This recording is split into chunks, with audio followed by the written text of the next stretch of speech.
última ponencia de la mañana va a ser impartida por parte de una persona a la que yo creo que estoy... No es obligado, es que además es que me apetece mucho agradecer a Gregor, que pone esa cara que siempre le sale en las fotos, así de chico interesante. Quiero agradecerle especialmente a Gregor Burkhardt su presencia hoy aquí, porque cuando la Diputación me planteó, sabiendo ya pues el caché del nivel de la gente que venía, ¿no? Como Antonio, como Eusebio, como Lorenzo, me plantearon, oye, ¿a quién podríamos invitar? Dije, pues Gregor. Pero Gregor va a venir seguro. Ya lo dije, se dejó un viaje ¿a dónde te ibas? No recuerdo, no era Polonia, no sé dónde diablos, tenía otro viaje, me dijo, vale, bien, lo dejamos y vamos para allá, ¿no?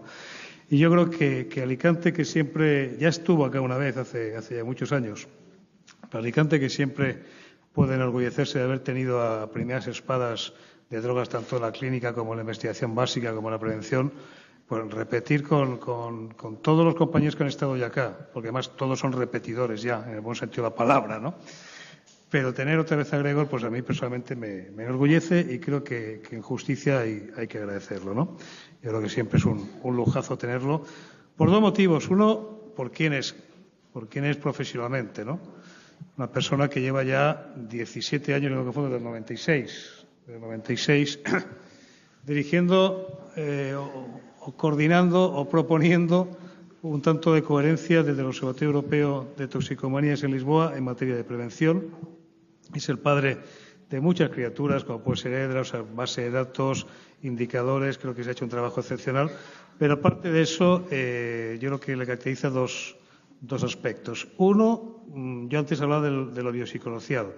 Gregor, es curioso, incluso tu propia tesis doctoral, que es de antropología médica realmente. Una persona muy interesada, mucho más allá de lo que es la medicina, aunque empezó trabajando como pediatra, si no me confundo. Como veis, un tanto peculiar. Y dos, lógicamente, su personalidad y su lengua, no voy a decir viperina, pero sí cáustica en ocasiones, crítica y adecuada, que seguro que va a empezar ya mismo.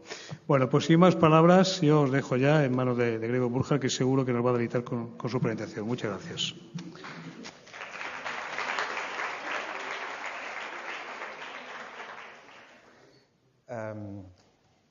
Buenos días, todavía no desperté, tardo mucho para despertarme. Como sabéis, en Lisboa confluyen todos los estados y todos los estados miembros. El otro día estuve en Brasil y que quieren hacer un nuevo programa nacional y querían saber qué se hace al fin de cuentas con toda una población vulnerable como ellos lo tienen. Y entonces, claro, nosotros estamos un poco parados porque lo que hemos hecho hasta ahora, tenemos mucha información sobre las varias formas de prevención, que es la respuesta a la pregunta ¿para quién es? Tipo, la prevención ambiental, que hay siempre aquel mito de que esa cosa es prohibición. En España se dice mucho eso. Cualquier cambio de una norma social es equiparado a prohibición en este país. Por ejemplo, Javier Marías. Y sobre la prevención universal, sabemos, tenemos los datos y tal, pero hay también esos mitos muy frecuentes diciendo que los programas manualizados no son aplicables, no son transferibles, o la prevención universal solo serviría a la gente que es menos vulnerable. Y hay la prevención, obviamente, selectiva sobre tipo exclusión social, y ahí hay básicamente, lo dejé en inglés porque es la estrategia inglesa sobre prevención selectiva.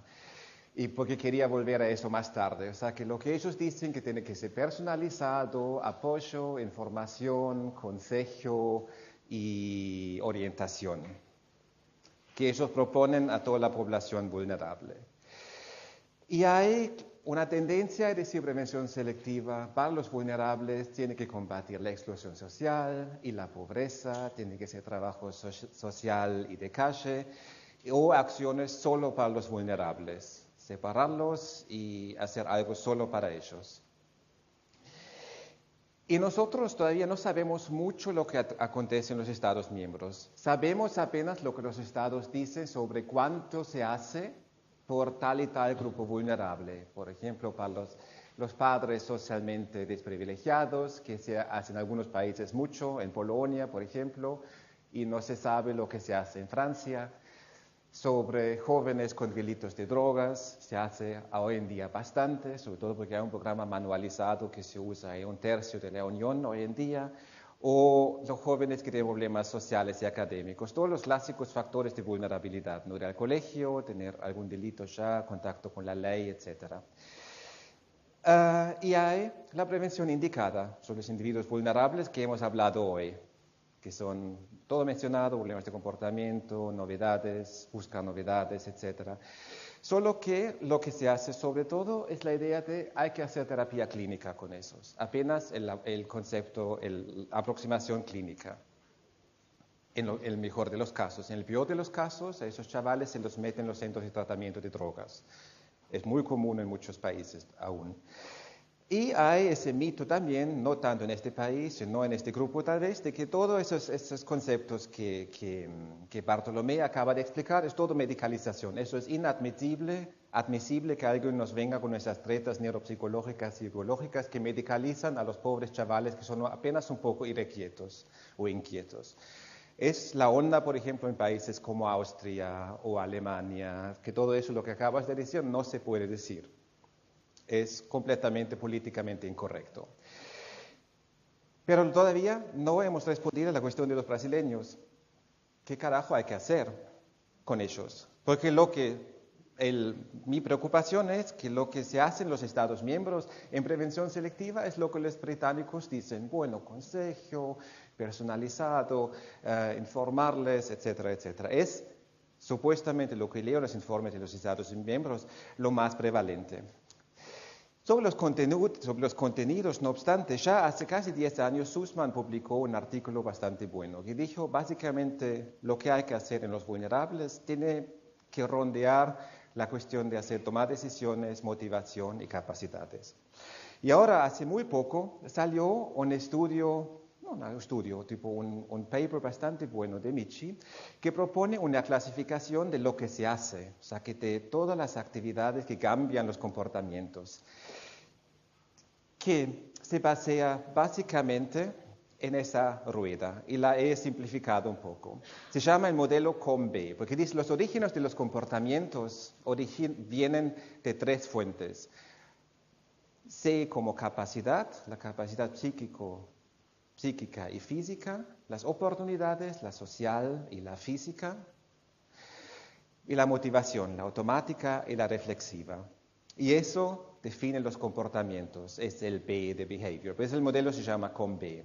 O sea que todo se resume en eso y proponen entonces una compleja serie de categorías de actividades. Y yo las he simplificado en 3, yo y unos colegas, en tipo 3 áreas. Informar, habilitar, tipo crear capacidades y no sé si lo traduje bien, tipo empujar. En inglés lo llaman to nudge. Tipo, alguien te llevar a alguien un poco en una dirección que originalmente no quería ir sin darse cuenta. Eso es nudging. Por eso lo traduje por nudge, por empujar. Vamos a la primera, lo de habilitar. O sea, que es la cuestión de formación, capacitación que tienen en este modelo del COM-B. O sea, que las fuentes de comportamiento que atacan es tipo la capacidad social, comunicativa, o sea que la física no entra acá porque es sobre salud en total, y la motivación reflexiva. ¿Cuál es la idea básica de eso? Tiene a ver con este mito. La gente tiende a pensar que las actitudes determinan las conductas. Yo creo que es un mito. Básicamente es más bien al revés. Por ejemplo, hay varios estudios recientes, uno de Canadá y uno de Suiza y uno español. Todos concluyen básicamente, fuma más cannabis, por eso tenemos pocos efectos adversos, porque obviamente a la experiencia vemos poca gente que tiene efectos adversos, incluso en los jóvenes no aprendemos con los efectos adversos. Los jóvenes especialmente tienen esa cosa que un efecto adverso es una cosa que no nos hace cambiar la conducta, es bastante conocido. Y por eso tenemos baja percepción de riesgo. El político piensa normalmente, hay baja percepción de riesgo, por eso la gente consume más. Yo entiendo que es lo contrario. Hacemos algo y eso hace a posteriori nuestras actitudes y nuestros pensamientos. Mismo estudio, fumamos cannabis, elegimos los amigos en función de eso. Por eso pensamos que toda la gente fuma. Por ejemplo, los jóvenes en Canadá piensan que más del 50% de la población de Canadá, de jóvenes, fuman. En realidad son 25%. Porque eligen sus amigos y es una de las cosas más difíciles de convencer a un joven que en realidad fumar cannabis es una minoría de la gente. Nadie lo cree porque tienen sus amigos que fuman y sus amigos son el mundo. O sea que eso se llama la ignorancia pluralista. O, en otro término, en comportamientos norm-narrowing. Yo pienso que todo lo que mis amigos hacen es la norma y los otros que están equivocados. O sea que de nuevo, el comportamiento precede a la actitud y a la cognición. Igual, la legislación contra tabaco, ya no se puede fumar en los bares, hay menos visibilidad, menos exposición, y después, apenas 2 años después de la ley de tabaco en España, a todo el mundo ya les parece un absurdo que había una vez unos bares donde no veías el fondo y donde tenías que poner tu ropa en cuarentena después. Solo 2 años después ya les parece un absurdo, como nos parece un absurdo de tener que en un centro urbano donde la gente pasea hoy en día en paz, hace unos pocos años pasaba todo el tránsito de una ciudad. Y lo mismo con ecología. Y lo mismo con eso. Hoy en día, en ningún país europeo, menos Portugal, se pondría eso en el suelo, porque nadie más lo hace, le parece absurdo a todos, menos a los portugueses. Y los pediatras lo saben. Sabemos muy bien que la cognición en los niños se forma a través de acción. Los niños juegan, hacen juegos, hacen un montón de cosas y la cognición se forma a través de eso. Eso es un modelo de explicar por qué los niños gordos son menos inteligentes. Porque simplemente porque se mueven menos, pueden hacer menos cosas, menos campayotas, menos cositas y desarrollan menos capacidades cognitivas. O sea que ahí también actuamos y después viene la cognición y las actitudes, y no al revés. Y por eso muchos programas preventivos básicamente fomentan tipo capacidades, actúa, haz cosas. Por eso la interactividad de un programa de prevención es importante.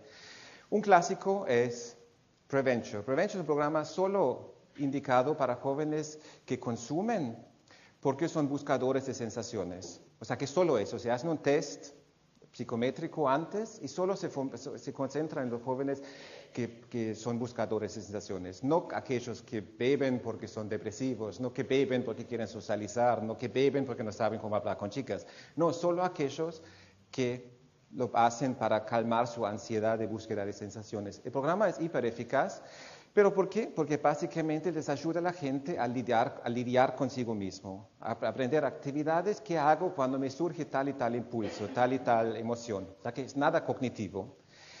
Un estudio que fue publicado no en 12, sino en 13 incluso, acaba de salir en Montreal con chavales de 6 años que recibieron apenas una intervención, capacidad comunicativa, control social y también un brazo para las familias. 11 años más tarde, enormes diferencias positivas entre el grupo de intervención y control. O sea que chicos de 6 años ya apenas enfocando en capacidades sociales. Unplugged, el único randomized control trial que tenemos en Europa, un programa básicamente, un clásico programa de habilidades de vida y congruencia y hace educación normativa. También la eficacia baseada en que la gente aprende a comunicarse, a tener competencias sociales. La parte cognitiva básicamente no es la parte eficaz. Este programa catalán, porque siempre lo escribo mal, seguramente. Lo mismo, cómo lidiar con consumo de cannabis. Es un programa selectivo sobre cannabis. Eficaz en un primer estudio, también solo sobre habilidades. Y el famoso programa Fortalecer Familias, Strengthening Families Programs, la abreviación, es también que los padres y los niños aprendan capacidades sociales. Es todo básicamente sobre capacitación, ningún concepto cognitivo que sería preponderante ahí. O sea que eso es lo que de habilitar. La otra dimensión es esa de informar. Claro, es lo de educación, persuasión, presentar modelos de cómo tenemos que ser. O sea que eso también va a la motivación reflexiva y a las partes meramente cognitivas. Y hay el otro mito, que la educación cambia las conductas. Que los británicos no lo llaman prevención de drogas, llaman educación de drogas.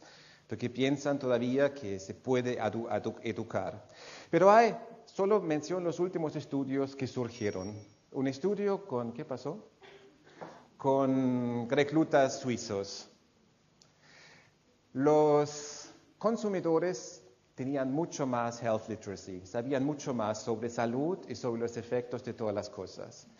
En otro estudio educaba sobre alcohol, la gente que más sabía sobre los efectos negativos del alcohol, tenía esa memoria, tenía más ganas de consumir. O sea que incluso cuando habían aprendido bien que el alcohol les hace mal, no obstante, los estimulaban a consumir. O sea que incluso una memoria negativa bien implantada no hace cambio en el comportamiento, o al contrario, un efecto paradójico. Y por otro estudio, la mayoría ya perfectamente conscientes de los riesgos, es lo que acabas de decir. Muchos ya conocen los riesgos, no tiene mucho que ver pero no les afecta en sus conductas. Después hay dos estudios que han intentado poner el concepto de reducción de daños a la prevención. En Europa, después voy a hablarlo más, es medio superfluo, porque en Europa no hay concepto de abstinencia total en la prevención. Pero no fue una mejora. O sea que la cuestión de solo decirle, infórmate, modérate, no funcionó mejor. Un otro estudio sobre alcohol hizo apenas que los jóvenes hablaron más con los padres, después más sobre eso, pero no reducieron su consumo, solo redujeron el incremento. El incremento en las borracheras disminuyó, eso sí. O sea que no es súper eficaz el concepto en sí. Y lo que pasa, claro, que son ejemplos de educar y de convencer sobre esas intervenciones en los ámbitos nocturnos, lo que acabas de mencionar, el pill testing, o dar unos panfletos, o mandar a unos jóvenes a informarse de los riesgos, o todas estas tantas páginas de web de hoy en día hable con sus hijos, su mayoría está realmente financiado por la industria de alcohol. Hay millones de eso. O esa obsesión lamentable que la gente hable de prevención como transmitir mensajes preventivos, como si la prevención fuera algo de transmitir mensajes. Ya la palabra mensaje es una cosa demasiado cognitiva. Y hemos visto que en la mayoría de la gente no se importa mucho con mensajes. Y estas dos partes de mi modelito sufre de los límites que tienen solo en un enfoque en individuo, claro, con la gana de aumentar en ellos el autocontrol, que la gente sea más moderada, que consiga negociar con los pares si realmente quiere engancharse en una cierta conducta que está de onda, pero tienen muy poca atención al contexto, al grupo, a la oferta, a las normas, a la publicidad y sobre todo a todas las cuestiones no conscientes, los estímulos, los cues, como se dice en inglés. Y por ejemplo, hay conocimientos que el trastorno de déficit de atención no responde bien a entrenamiento de habilidades. Un estudio reciente que intentaron con chicos con TDAH y cero efecto. Por eso, y hay más aún todo problema que Bartolomé ya mencionó, la cuestión de la balanza. Lo vais a tener que sufrir de nuevo. La cuestión, el impulso y la motivación está aquí en el núcleus accumbens, ¿no? Y el control, como Bartolomé ya dijo, en la corteza prefrontal. El problema es que con 13, 14 años este núcleus accumbens comienza a disparar como loco. Mientras que esta solo está madura con 26 años, que lo controlaría. O sea que tenéis como un coche muy potente sin freno, de repente. Por eso, los adolescentes son una población muy especial. Pero no obstante, cuando están solos y les haces hacer tipo un test de conducción, lo pones ante un computador, situaciones de tránsito, de riesgo, peligrosas, toman decisiones bastante sensatas como un adulto, o sea que controlan bien, a pesar de ese imbalance cerebral, hacen las cosas bastante bien. Pero surge un otro fenómeno en la adolescencia. Las chicas, en esta zona límbica, ¿no?, que Bartolomé mencionaba tanto, en esta zona límbica, que es nuestra parte arcaica, que tenemos común incluso con mi perrita, en esta zona aumentan los receptores de oxitocina. Algunas chicas seguramente recuerdan la oxitocina, es la hormona que aumenta cuando dan la luz. Lo que se sabe menos que es también que aumenta también en los hombres. Por ejemplo, este amigo portugués mío, muy excéntrico, ¿viste cómo se puso blando como un borreguito cuando se le pone el bebé arriba del pecho? Es porque oxitocina se llama la hormona de abrazarse, cuddling hormone, de acucurrarse, porque hace la gente más suave, más blanda, más sociable, menos competitiva. O sea que es el antídoto del alpha male. Y lo que acontece es básicamente en la adolescencia aumentan los receptores para oxitocina 3 o 4 veces. O sea que lo que los chavales quieren hacer es bonding, estar juntos continuamente. Siempre estar juntos y adecuarse y estar conforme con todas las normas de los otros. O sea que en hábitos, o sea que ya en los años 30 se viste así ridículamente todos iguales, en normas, valores, forma de hablar, hasta que incluso en los más mínimos detalles. Y entonces, cuando se repite este mismo test de conducción, el mismo chaval y le pones un otro chaval al lado, pero no dice ni una puta palabra, está calladito. Y todo el test va a la mierda, o sea que totalmente desastroso, toman decisiones horripilantes que en la vida real llegarían al menos 3 muertes por accidente. O sea que solo porque el otro está al lado. O sea que esa cosa, esa adicción al otro, de impresionar a otro, parecido, hace que todas sus decisiones ya no son más bien ponderadas cuando están con otros solo.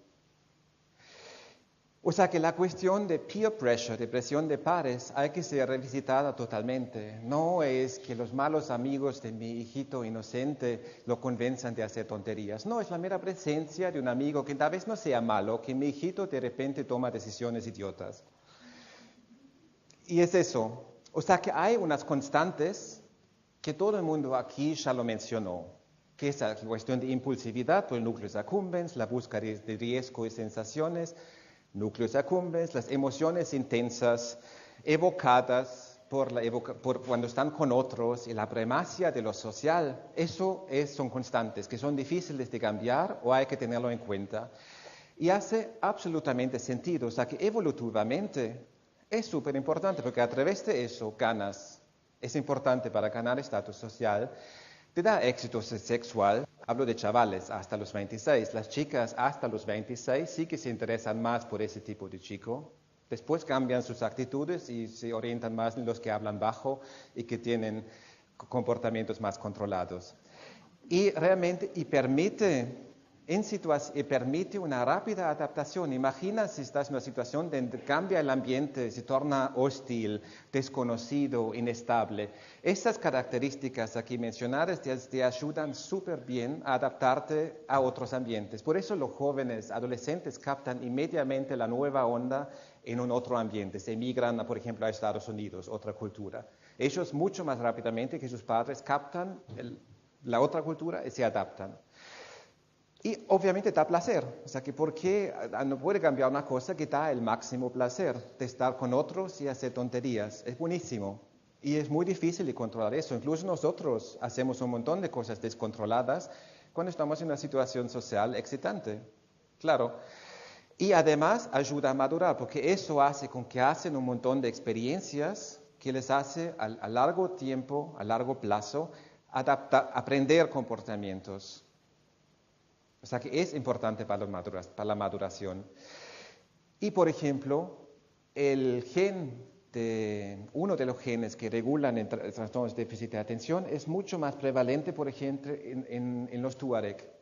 Porque ahí hace súper sentido. Cuando estás siempre en búsqueda de nuevos pastos y nuevas aguas, es importante tener a alguien que está súper inquieto, que siempre quiere correr, o que está 50 kilómetros en una dirección y 50 en la otra, hasta que haya encontrado otra agua, otros pastos. Es hoy en día en una sociedad más, digamos, femenina, donde tienes que funcionar socialmente y tener empatía y tal, cada vez más eso es inútil y contraproducente. Por eso llama tanto la atención hoy en día y es supuestamente hiperdiagnosticado.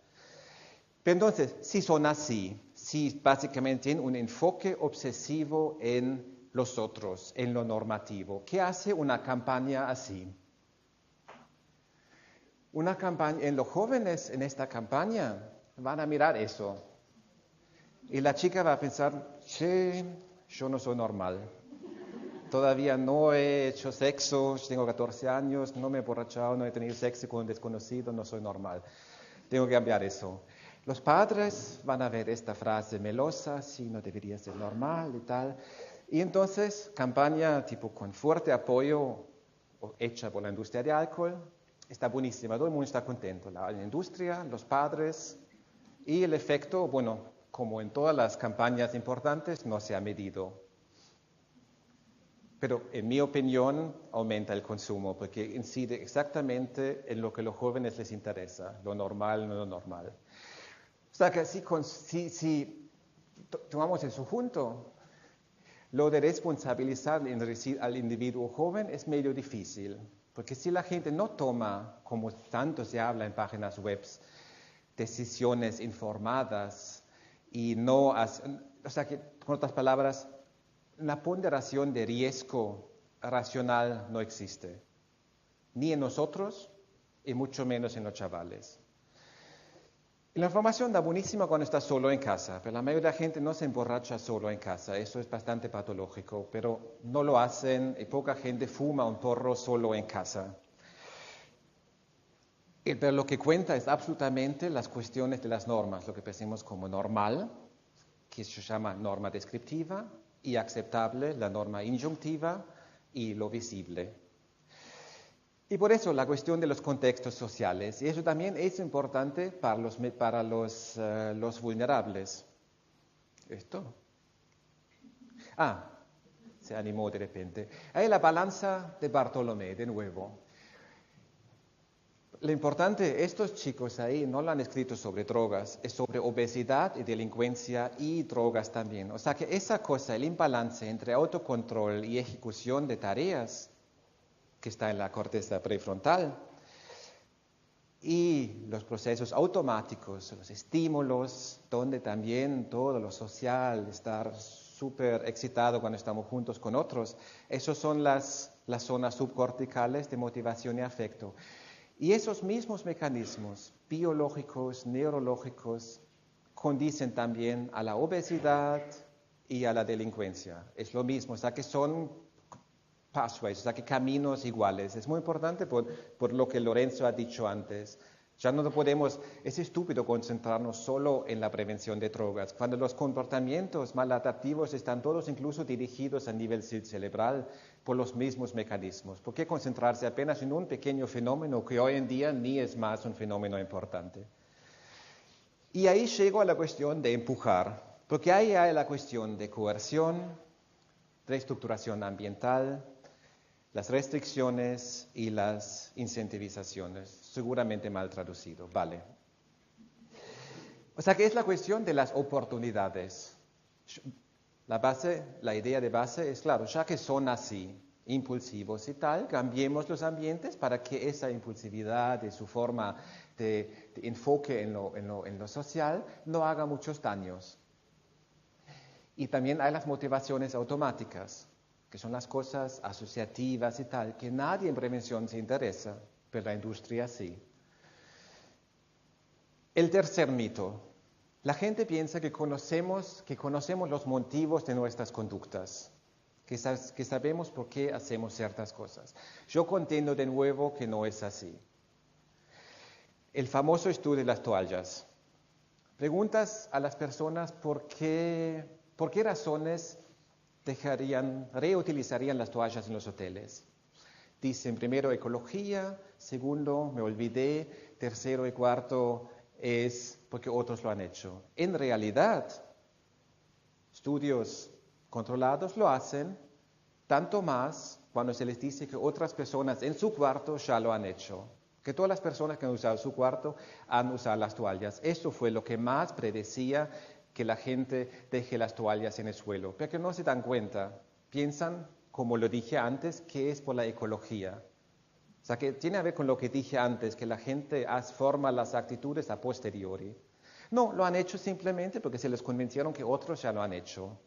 Y lo mismo, los ingleses usan, por ejemplo, mandan emails a toda la gente en una zona diciendo 80% de la otra gente en tu barrio ya ha declarado sus impuestos. Y pum, aumenta un montón las declaraciones de impuestos, solo para decir lo que los otros ya han hecho.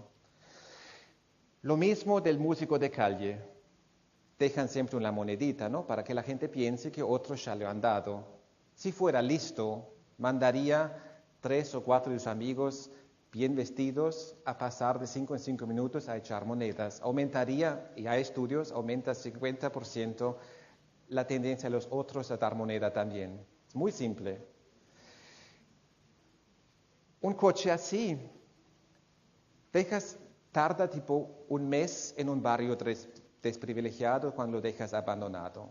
Tarda 2 meses en un barrio rico. La única diferencia que tienes que hacer en el barrio rico es comenzar a quebrar una ventana.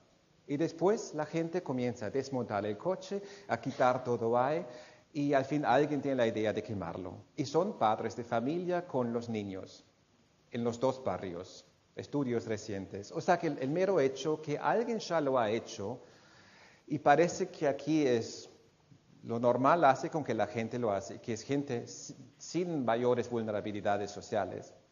Y por eso se formuló la Broken Window Theory del estado de New York, que dijo, para reducir la delincuencia en los barrios hay que dejarlos limpios y claros.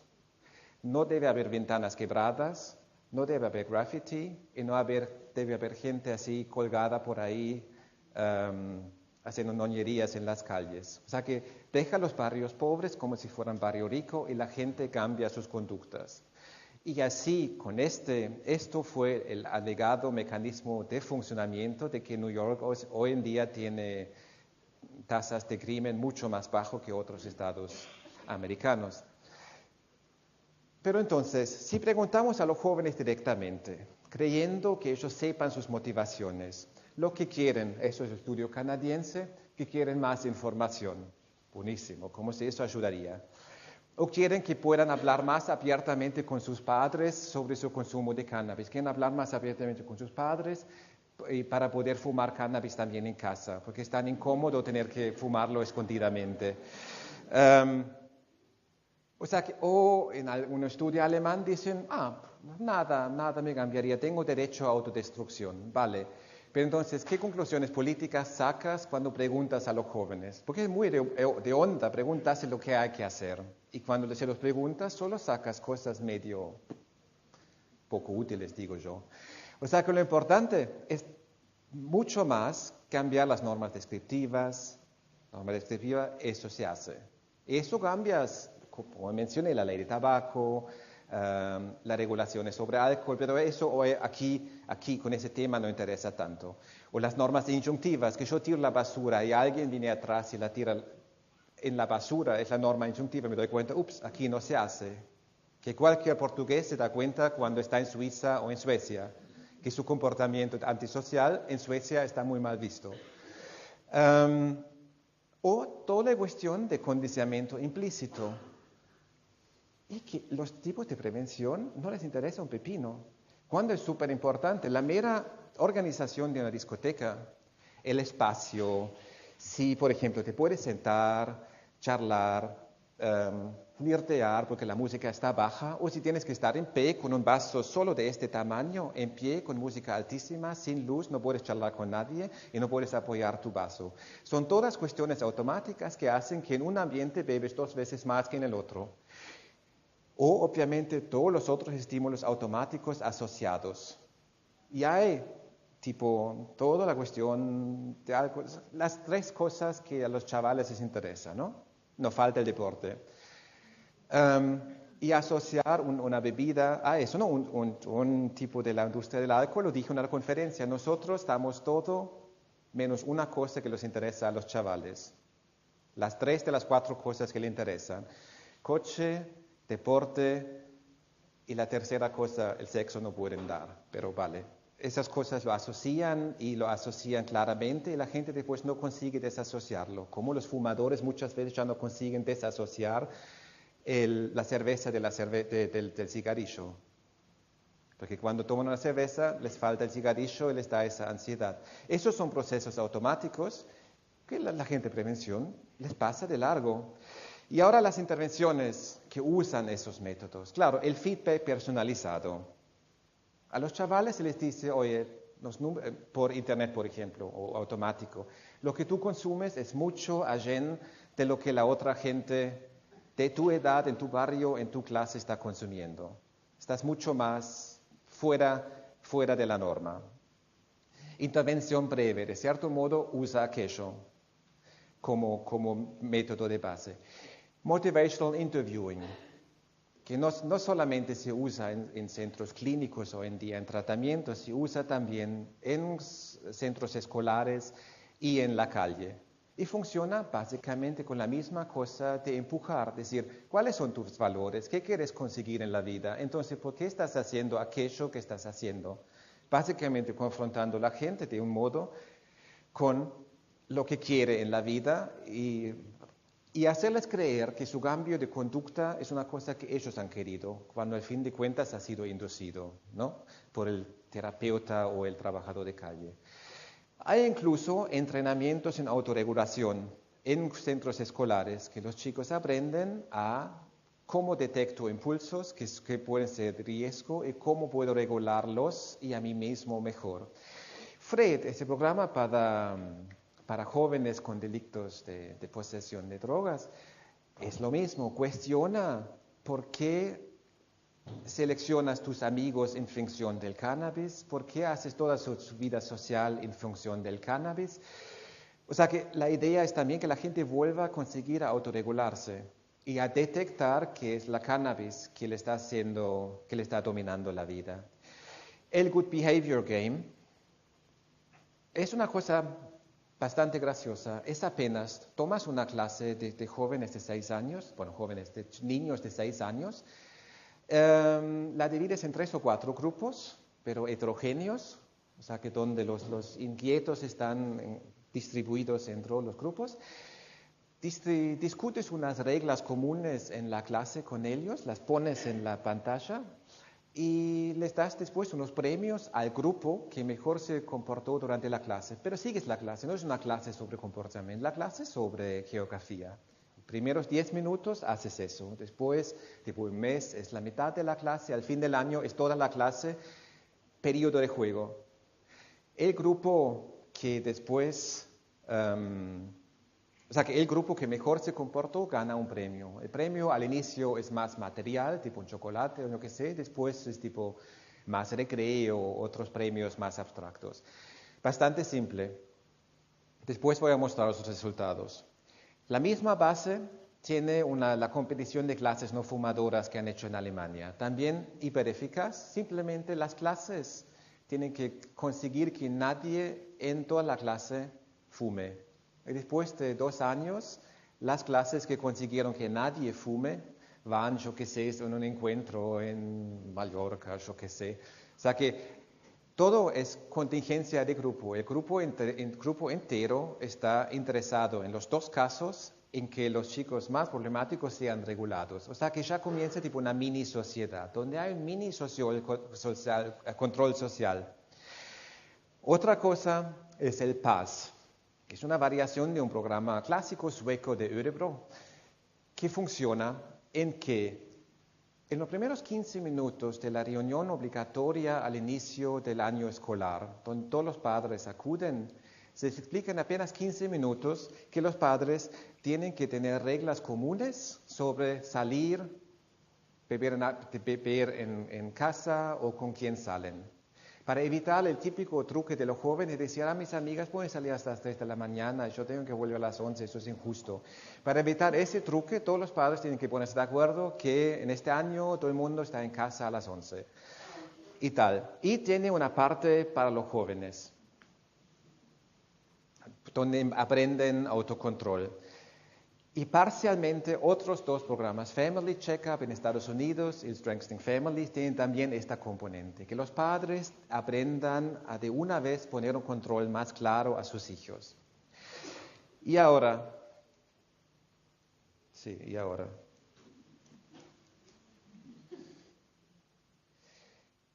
el GBG, el Good Behavior Game.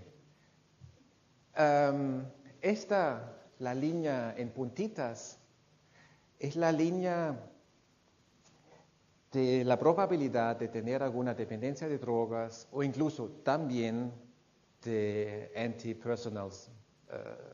antisocial personality disorder, o sea que personalidad antisocial, 11 años más tarde. Y eso no es tiempo, sino nivel de agresividad. O sea que los chavales más agresivos con 6 años tenían un riesgo bastante más grande de ser antisociales y tener un problema de drogas.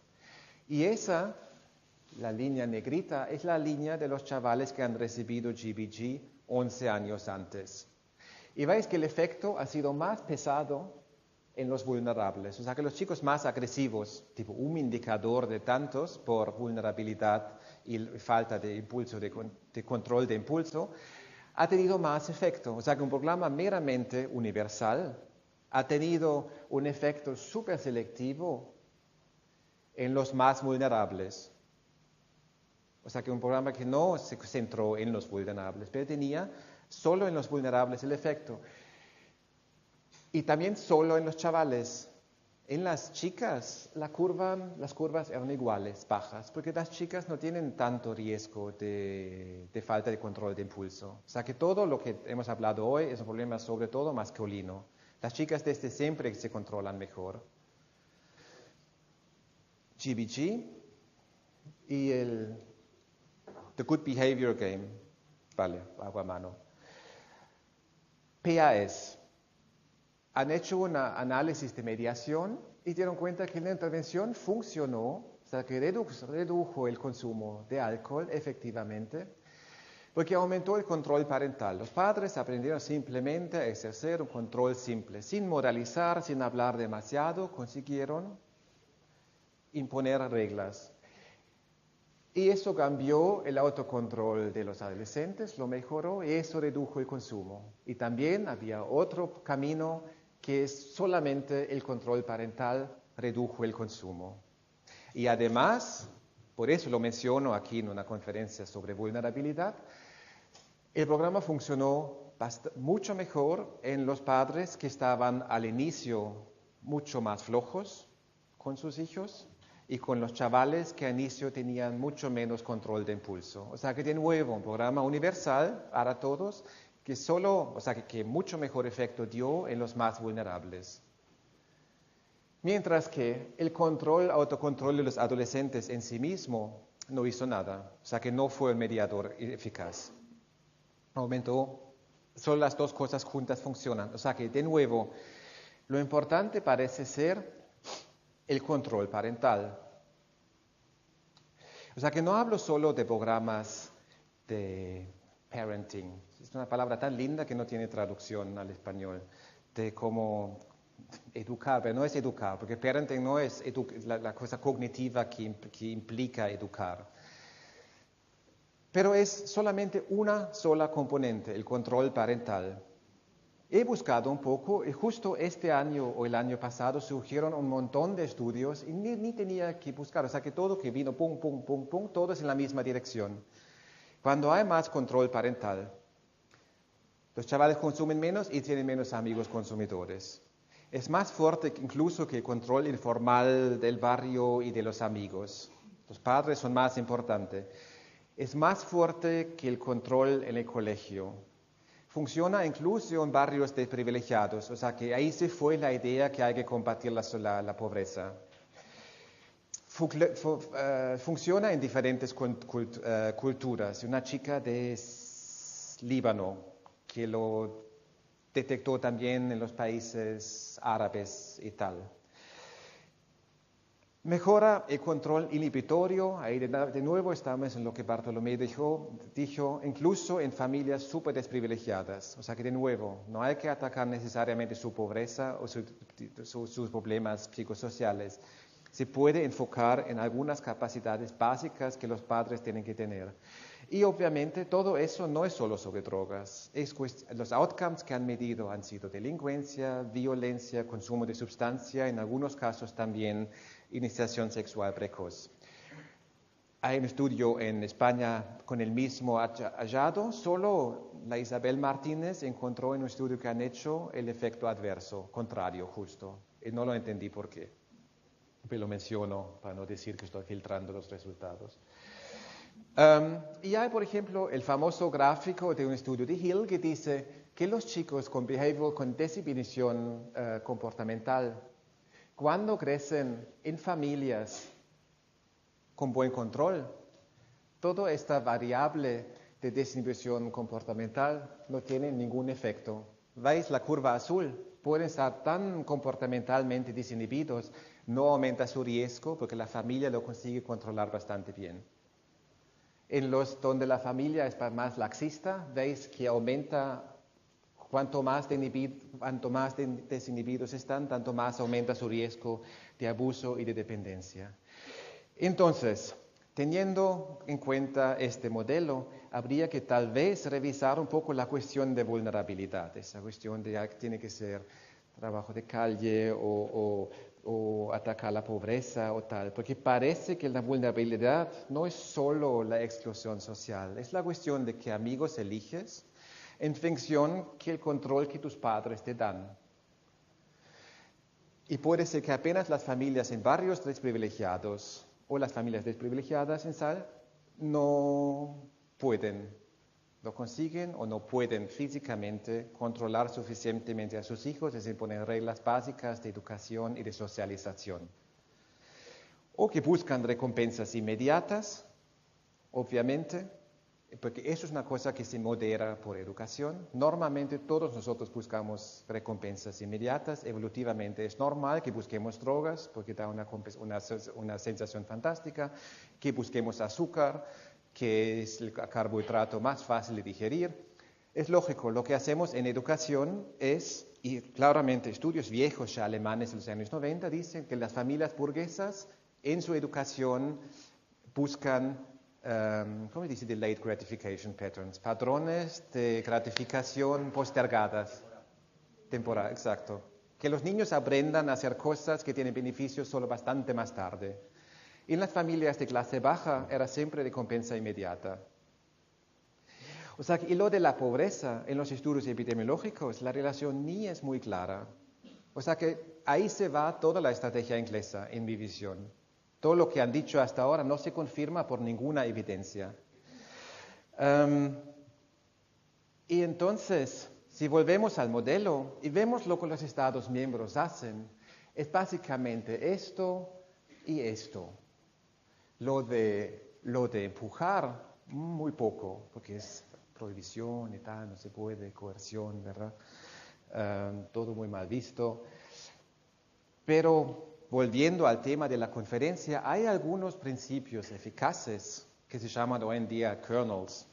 Creo que el lenguaje de informática, que es el principio eficaz de un programa, que hace efectuarlo todo. Y esos se pueden usar y reusar. La cuestión de los padres coordinados es una cosa súper simple, pero a nadie se le ha ocurrido antes del PAS. Porque es bastante clásico.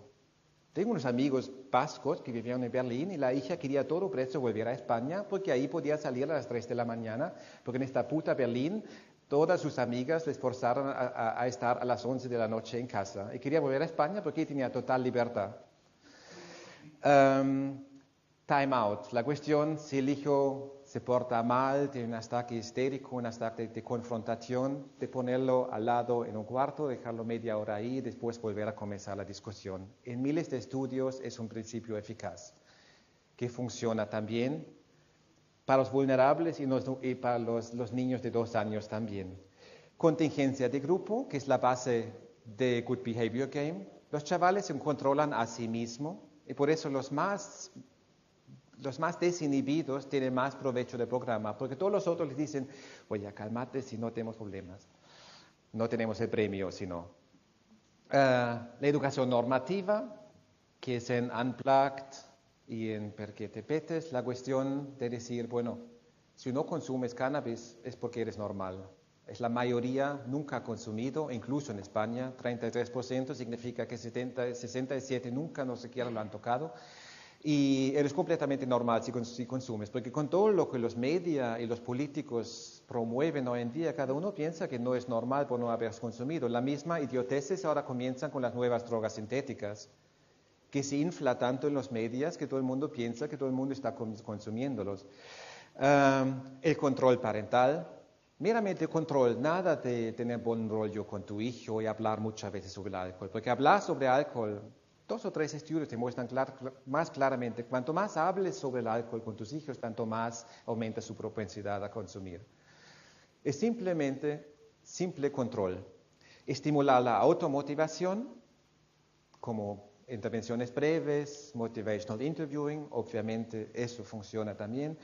O simplemente el tratamiento de disturbios de conducta. Cuando lo tengo claramente diagnosticado, obviamente hay que tratar estas cuestiones comportamentales y de salud mental cuando lo tengo. Es obviamente que reduce los problemas con sustancias y de violencia y delincuencia más tarde y entrenar habilidades sociales.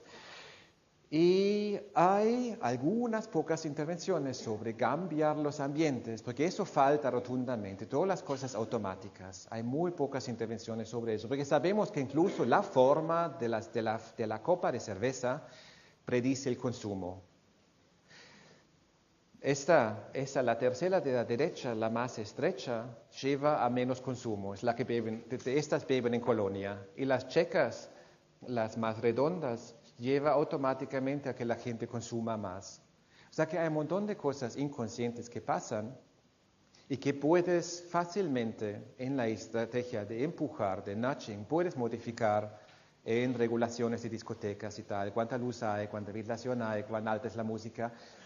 Y la gente se pasa de eso olímpicamente. Y los que los estudian son básicamente descartados por los prevencionistas. Y que por más que admito que he hablado sobre prevención en general, por más que debería haber hablado sobre los vulnerables, pero lo que quería mostrar es que son varios elementos eficaces de programas, incluso universales, funcionan en todas las condiciones o funcionan incluso mejor en los vulnerables.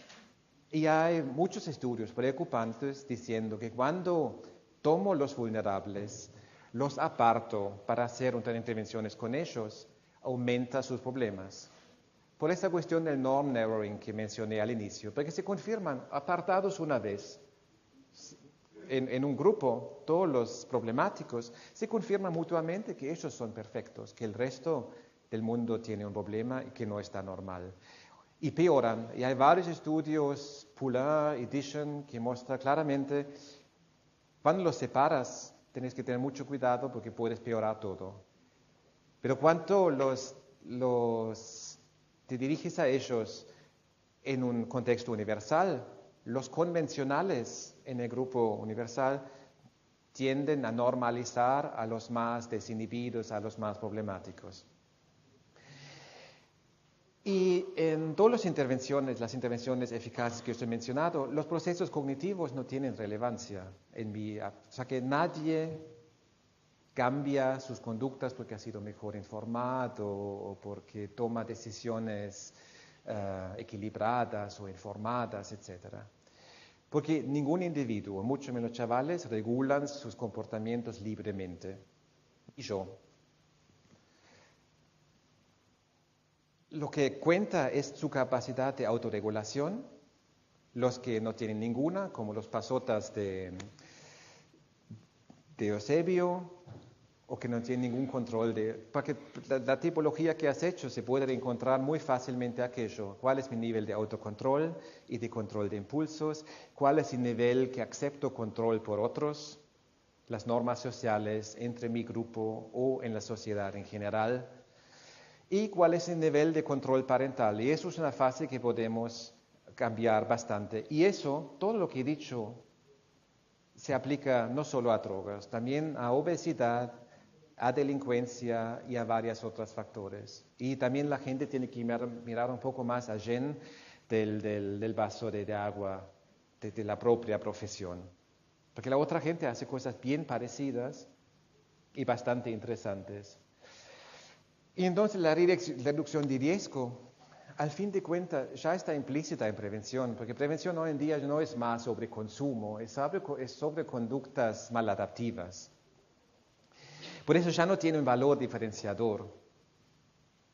Toda prevención es sobre riesgos y hoy en día no es más sobre abstinencia. Y tiene ese enfoque demasiado fuerte en el individuo, porque tengo que encontrar al individuo, darle una charla, darle un aconsejamiento y tal, y deja demasiado de lado el resto. O sea que la charla que hablabas, la chica del bus del drug testing, o sea que todo lo que hacen en ámbitos recreativos es muy enfocado apenas en el individuo. En un ambiente donde el único objetivo es pasárselo y descontrolarse. Por eso vas a la discoteca. Vas a la discoteca para descontrolarte. Hay alguien que te diga, modérate. Es un poco absurdo. O cambias el ambiente, que la gente pueda hacer el desmadre sin que haya muchos daños. Pero decir a alguien, modérate, contrólate, piensa bien lo que estás haciendo, en un ambiente donde vas para descontrolarte, qué absurdo. Y también polariza, porque hay cierta gente que dice la prevención contra la reducción de riesgos, y no veo esa polarización hoy en día. La reducción de daños hoy en día es una cosa súper normal y aceptada, al menos en Europa, y nadie en prevención piensa que es o prevención o reducción de daños. Es una cosa completamente integrada, al menos en este continente, pero obviamente ha sido importante al inicio, y creo que ya terminé. No, tengo que... O sea que es el cuadro total y la cosa obligatoria que tengo que mostrar al final. Para quien se interesa quedarse 2 semanas en Lisboa el próximo verano y hacer... sí, a la gente le gusta al fin de cuentas. 2 semanas en Lisboa, en verano, y escuchar todo lo que hay sobre cuestiones de drogas. Pero es la diapositiva institucional. Gracias, ya terminé.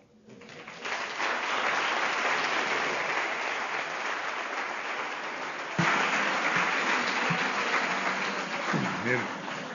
Muchísimas gracias. ¿Veis? Ha dado, como era de esperar, nos ha ofrecido otra visión complementaria. Yo creo que es bueno siempre poner encima de la mesa esas dudas que ha planteado respecto a los mitos, respecto a la direccionalidad de si la educación cambia las conductas o las conductas las que cambia la educación y viceversa. Yo creo que ha hecho una excelente delimitación de factores de vulnerabilidad con unas propuestas actualizadas de principios eficaces. Y es más, yo como padre te agradezco especialmente porque no lo había oído, la de los padres coordinados, que es algo tan simple, como has comentado. Ya con mi hija mayor lo tengo complicado, pero con la pequeña creo que todavía puedo, al inicio del curso escolar que viene, sentarme 15 minutos y decir, efectivamente, cuáles son los días de salidas, cuáles van a ser los horarios y que evitemos esos conflictos. Bueno, nos queda todavía, tenemos 10 minutos para hacer cualquier tipo de pregunta. Yo creo que es una ocasión de oro para aprovechar. El micro va por ahí, así que os animo a plantear algún tipo de duda, de cuestión a Gregor.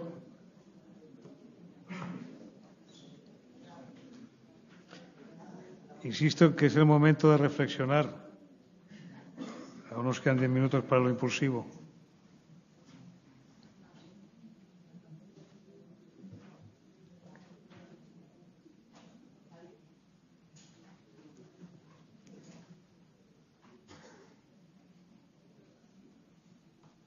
Don Daniel, muchas gracias. Rompiendo hielo, como de costumbre.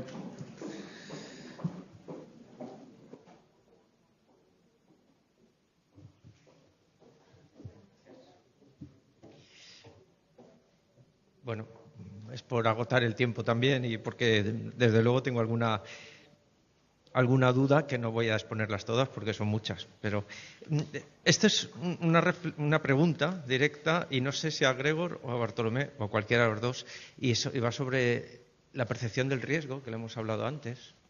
Y como estáis hablando de los correlatos neuropsicológicos o los correlatos anatómicos de todas estas, bueno, de la impulsividad y no hemos hablado tampoco de la búsqueda de sensaciones, pero sí de la percepción del riesgo, es ahí donde me quería centrar. Y en concreto, la pregunta es, si tenéis la respuesta, ¿qué papel juega la amígdala como centro neuronal del miedo? Así como sabemos una balanza entre el sistema límbico y en concreto el núcleo accumbens y la parte prefrontal, si engrosáramos la amígdala. Te contesto yo lo de amígdala. Ahora, la amígdala, sabes que es el núcleo que procesa el reconocimiento, sobre todo, tanto las emociones de miedo como el reconocimiento de emociones de miedo, ¿no? De hecho, hay un test muy clásico, el test de Ekman, o las caras de Ekman, donde cualquier persona que tenga una amígdala disfuncional, no digo que esté alterada como estructura anatómica, sino disfuncional, va a tener alteraciones en el reconocimiento. De todos modos, cuando hablamos del tema de reducción de percepción del riesgo, yo personalmente me preocupa más la parte, insisto, reflexiva que la impulsiva. Y me explico. Vamos a ver. Hay algunos fenómenos descritos, comentaba antes, por la miopía hacia el futuro, que decía Antonio Damasio. Creo que realmente es un problema de toma de decisiones. Si lo vemos desde la perspectiva, por ejemplo, clínica del adicto, el adicto sabe perfectamente, yo creo que Gregor lo ha descrito perfectamente, es el señor que más información tiene y sabe perfectamente que de cada 100 veces que ha bebido, 99 acabó mal. ¿Por qué lo repite? Más percepción de riesgo no va a tener nadie, porque hay una alteración, yo creo que es un principio neuropsicológico básico en las adicciones, una alteración en la toma de decisiones que posiblemente esté mediada por una alteración de la amígdala, es posible, pero lo que es evidente es que sea alteración de la amígdala o no, a nivel prefrontal teóricamente, bloquear de algún modo ese impulso. Otra cosa, y lo que tú y yo vamos a comentar luego en la comida, creo, es cómo. Le hablo de la teoría, ¿no? Pero evidentemente se tiene. Y sí que es cierto que hay estudios neuropsicológicos en adictos, por ejemplo. Nosotros, por ejemplo, en San Juan lo hemos hecho. Tú comparas el reconocimiento de emociones faciales, en concreto la del miedo, la que procesa la amígdala, en pacientes alcohólicos que evolucionan mal y los que evolucionan bien, y efectivamente hay una diferencia de la noche a la mañana. Eso es cierto, que el procesamiento del miedo es totalmente distinto en un tipo de paciente o en otros, en esquizofrénicos no duales y en esquizofrénicos duales, por tanto parece que tiene bastante que ver.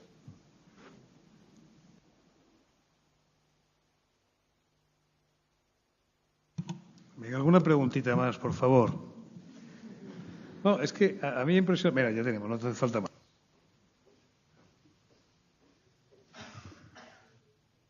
Bueno, muchas gracias. Yo veo que hay en la sala un montón de jóvenes aquí y me gustaría un poquito. Bueno, había una pregunta antes de una chica joven que preguntaba sobre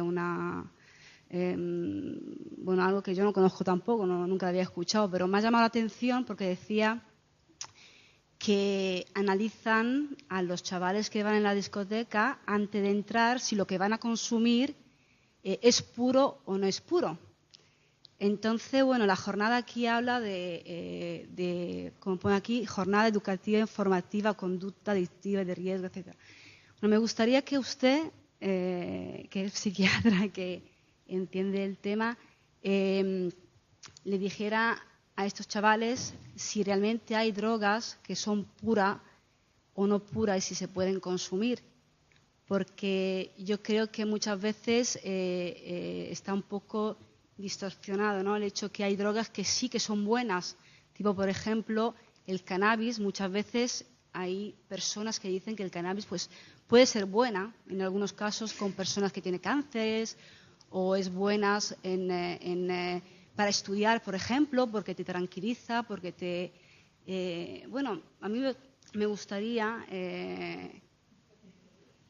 parece a lo mejor una tontería, una pregunta un poco tonta, pero sí que me gustaría que le transmitiera a estos jóvenes que igual tienen la duda, ¿no?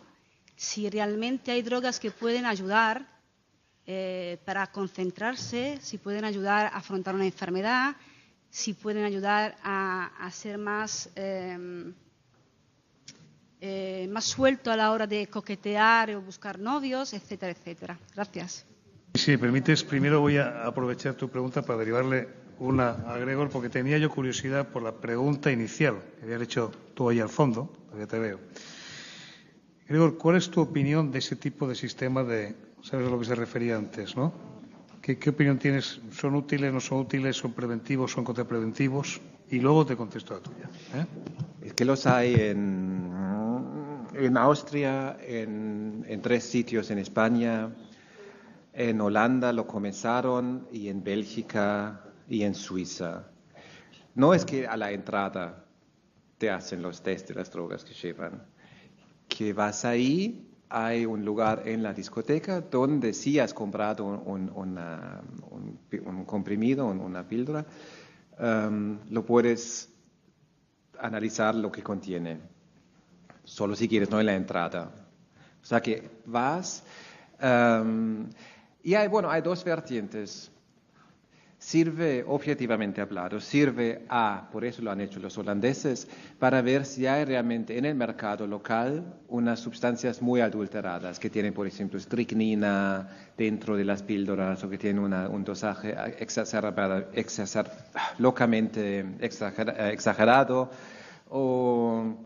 o sea, hay otra cosa que éxtasis. Eso para las instituciones es interesante, porque todo el mundo, cuando los holandeses lo han hecho, todo el mundo vociferó contra ellos, pero todos querían sus datos. Lo que pasa en el mercado es una cosa. La otra cosa, cuando los austríacos lo hacen, como es un test que toma un cierto tiempo, porque el consumidor, o sea, porque el técnico no puede tocar la droga, ¿no? Porque si no sería...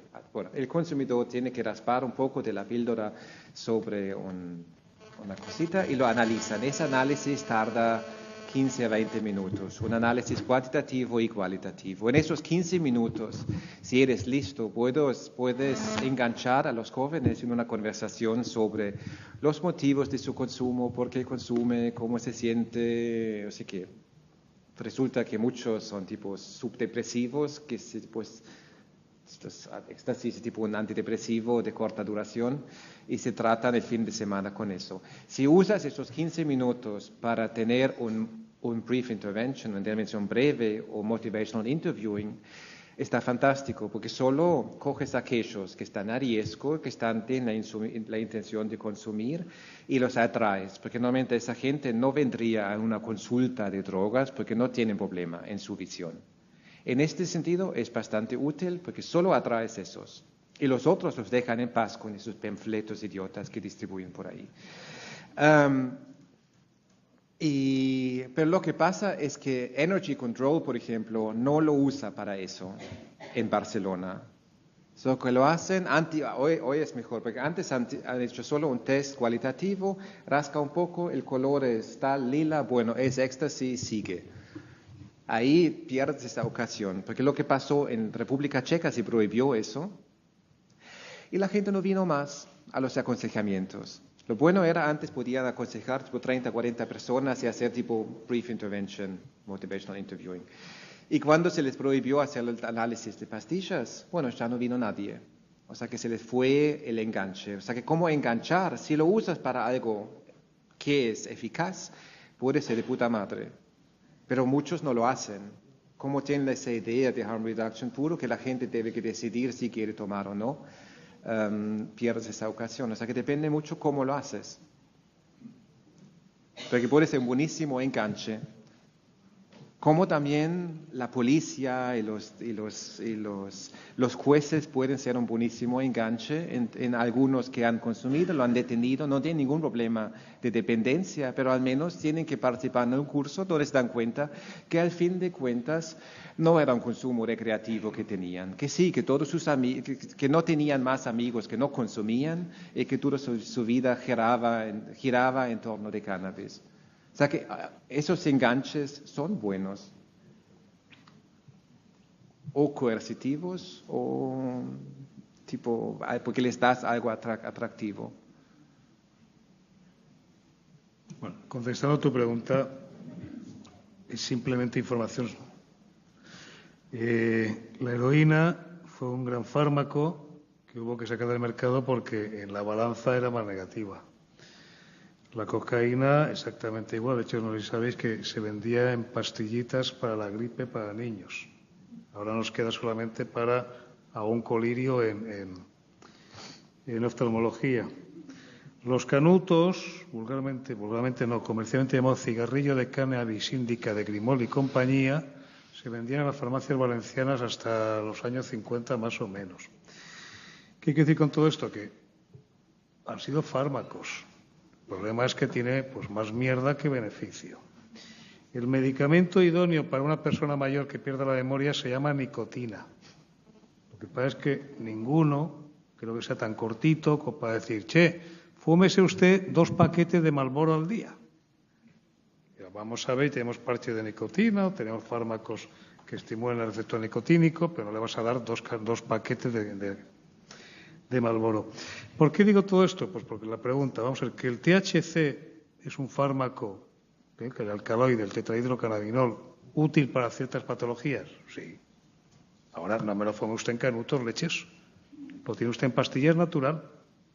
Segundo, también vamos a ver, sirve para lo que sirve.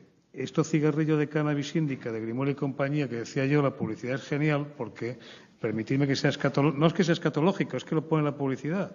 Sirve exactamente igual para el estreñimiento que para la diarrea. Yo siempre pensé que depende cómo te fuma el canuto, debe ser. La realidad es que los principios activos pueden ser útiles, pero cuidadito de lo que nos venden. Oiga, ¿es que un canuto cura el cáncer de mama? No, joder, no. Vamos a ver.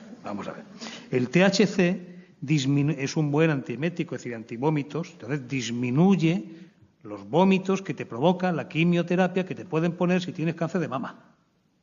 Yo tuve que aguantar hace años, pobrecita mía, por una señora, yo tenía otro puesto de responsabilidad en la Generalitat, y me llama, recordándome a todos mis muertos, diciéndome, usted, y además es así, la señora me dijo, usted está prohibiendo un tratamiento que sirve para mi cáncer. Yo le dije que primero yo no tenía ninguna competencia ni aprobar ni suspender tratamientos, y claro, le expliqué a la señora, la pobre señora, lo que le habían dicho era eso. Era que en los canutos, imagínate una señora de 60 y pico años, que le planteen, póngase usted a fumar canutos porque se cura usted el cáncer de mama. No, vamos a ver, va a tener menos vómitos.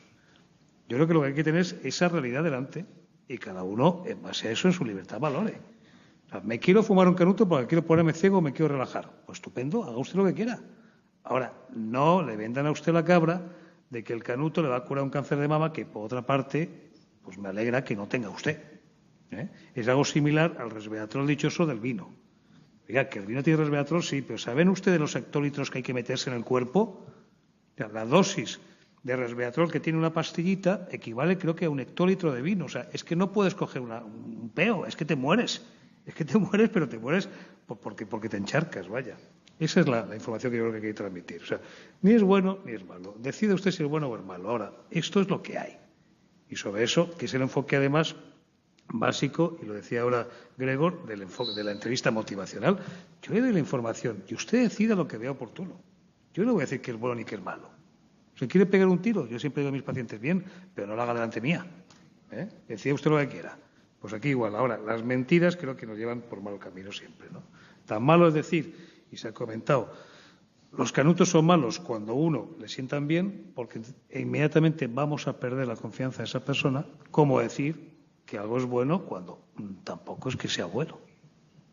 Habrá gente que le sentará mejor o peor. Lo que es evidente, por la pregunta que tú decías, es que los canutos no me consta que curen ningún cáncer de mama ni asimilado. Y dicho además, cuando eso surgió, que fue como el año 2000, más o menos, lo que había era una batalla política de ciertos partidos, y además en Cataluña en concreto, donde se estaban buscando votos, vamos a ser claros. De hecho, hasta hubo un partido en Valencia que llegó casi a rascar un concejal, algo que en la ciudad de Valencia es importante, ¿eh? Ese era el trasfondo que había detrás, como el trasfondo que hay también muchas veces es el interés que tienen algunos señores por el negocio. Yo estaba hace un par de semanas hablando con un compañero en Chile de ideología en absoluto dudosa en cuanto a progresía, claramente, asesor de la, personalmente espero, próxima presidenta de Chile, que se llama Michelle Bachelet, y me decía que el discurso suyo, que estaban hartos ya de los procanabineros, que el discurso era justo el de los vulnerables, darse cuenta que donde más castiga ese tipo de consumos es en la población socialmente más vulnerable. Precisamente esa identificación que se ha hecho a veces entre progresía y consumo de sustancias querían ellos, y me refiero al Partido Socialista Chileno, llevar el discurso al lado contrario, hacer ver que el progresista jamás va a apoyar una medida que hace más daño al vulnerable. Ahora, eso es un discurso social, ¿no? El discurso, digamos, médico es evidente, insisto, que tiene principio activo las drogas favorables, pero hay que balancear. Yo para la tos no se me ocurre meterme un chute de heroína, pero no es tan jarabe, evidentemente. Claro, tiene sus pros y sus contras. No deja de ser curioso, y acabo, que odiemos tanto algunos medicamentos y en cambio seamos tan bestias para estas cosas e incluso nos rompamos la cabeza buscando a ver si nos analizan si esto es bueno o esto es malo. ¿Sí? Seamos un poquito más cautos, ¿no? Y bueno, lo que consumamos, preocupémonos que tenga ya su marca de calidad y evidentemente que no sean fármacos, como decía ya, en desuso, como son todo esto, porque no son en absoluto fármacos nuevos, ¿eh? Insisto que son fármacos ya muy en desuso. Bueno, ¿alguna pregunta más? Hay una por allí, otra por acá, pues Juan Antonio por aquí y Paco por allí y cerramos con ella. Venga.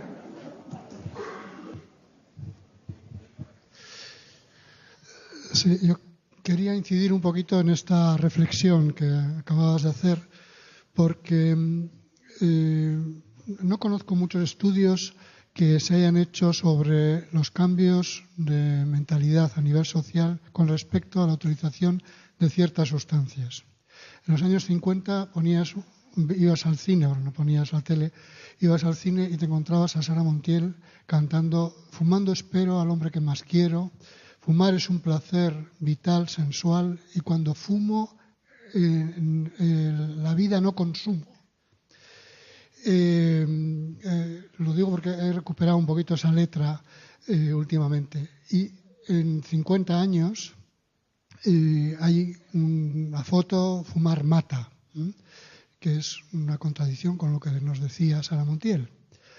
¿Qué es lo que ha pasado? ¿Qué cambio de percepción ha sucedido a nivel social para que esas dos situaciones hayan sido dos realidades sociales, promovidas probablemente por la industria del alcohol o la industria del tabaco? Parece que sí, ¿no? En algunos estudios que se han hecho en Estados Unidos, por ejemplo.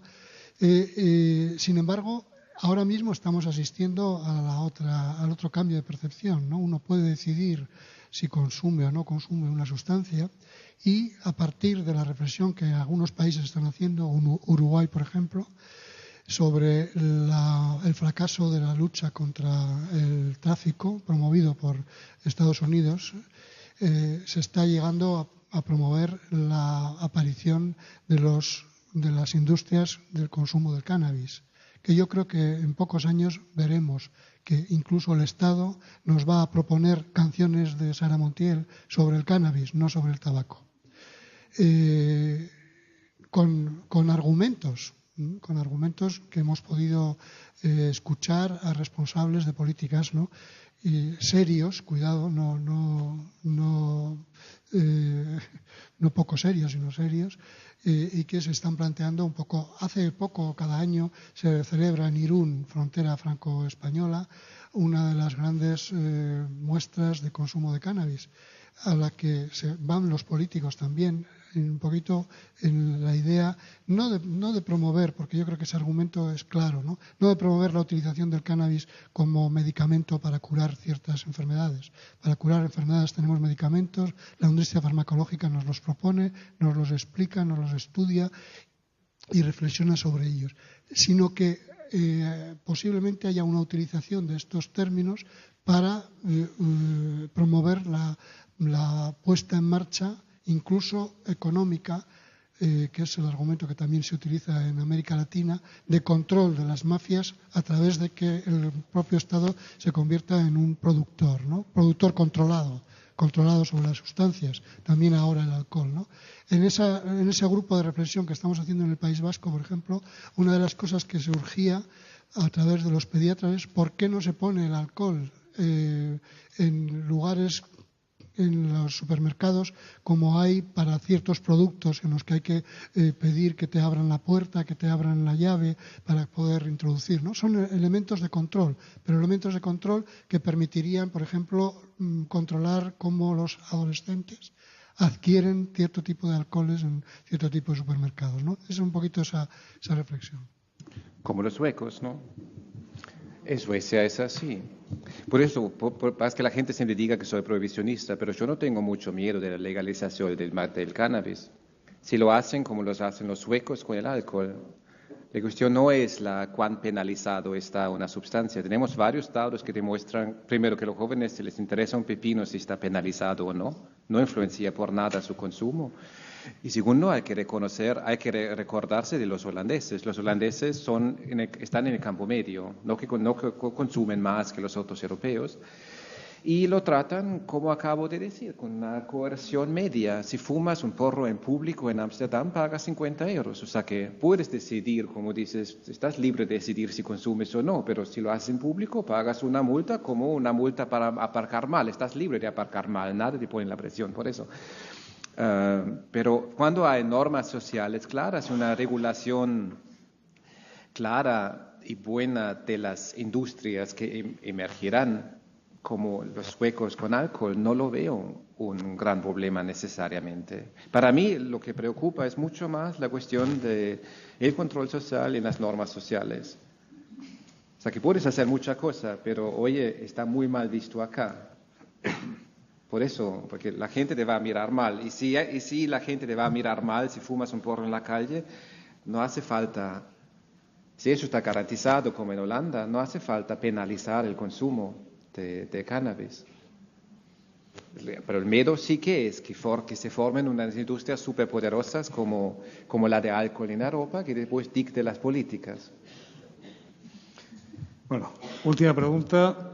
Sí, ya. Buenos días, es para Gregori. He querido entender al principio de la exposición respecto a que no había un trasvase de información entre los países europeos, y mi pregunta en concreto es, ¿hay o se ha iniciado o existe un debate sobre estandarizar, digamos, un protocolo de actuación o unos principios básicos para integrar ese nuevo enfoque que nos apuntabas sobre la prevención? Es decir, he querido entender un poco de tus palabras que esos mitos que a veces, digamos, han pesado, ¿no?, en la opinión pública, y que también pues algunos profesionales han tenido esa pequeña culpa, por decirlo, años atrás, de que esos mitos se trasladen a la sociedad, si hay realmente una intención política, desde la opinión desde el observatorio, de realmente de estandarizar y de establecer un nuevo marco, fijando esos principios, como digo, para acometer una prevención eficaz.